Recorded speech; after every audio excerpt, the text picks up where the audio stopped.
Hello friends, welcome to your channel. In this video, we will cover a HTML page basic structure. A HTML page is made of text. Text define how a web browser will format and display the content. A HTML page basic structure look like this. Doc type HTML means that the document is an HTML document.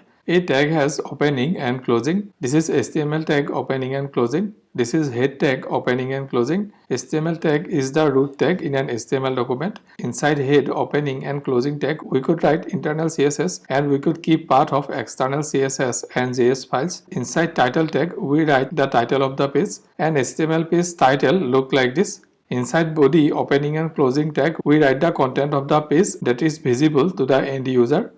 Thank you for watching this video. I keep uploading videos like this regularly. To keep watching my videos, please subscribe to the channel and like and comment in the video.